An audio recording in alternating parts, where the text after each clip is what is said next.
যে ঠেকায় পরে এখন গরুকে কচুরি খাওয়াচ্ছি। তো অ্যাকচুয়ালি আমি আমার গরুগুলাকে কচুরি খাওয়া শিখাইছি। তো যাই হোক, আলহামদুলিল্লাহ এখন আর সমস্যা নেই।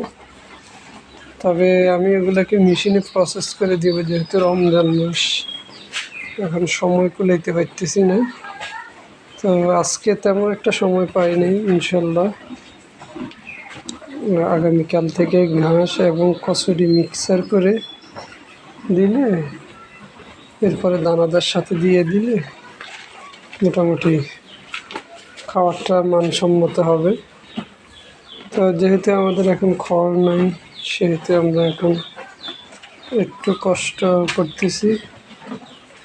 যাই হোক, তবু আলহামদুলিল্লাহ।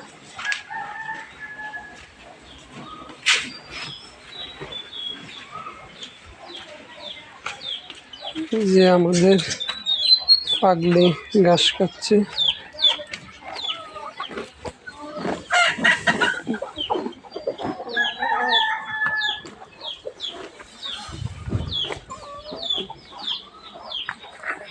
আপনারা তো মনে করেন যে পাগলির মনে হয় খাবার দিইনি, দেখছেন?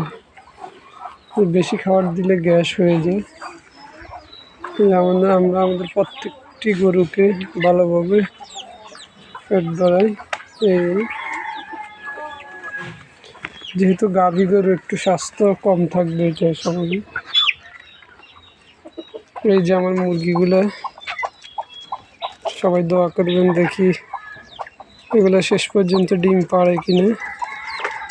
এখনো একটা দুইটা একটু ছোটো ছোটো। যাই হোক, আজকে আসলে দেখালাম যে ঠেকায় পরে কচুরি খাওয়াচ্ছি। তো অ্যাকচুয়ালি আমি চেষ্টা করি যে আমার বাস্তবতা, যে অভিজ্ঞতাগুলো আমি সবসময় পাই, অভিজ্ঞতার মধ্যে থাকি, এগুলো আপনাদেরকে তুলে ধরার জন্য।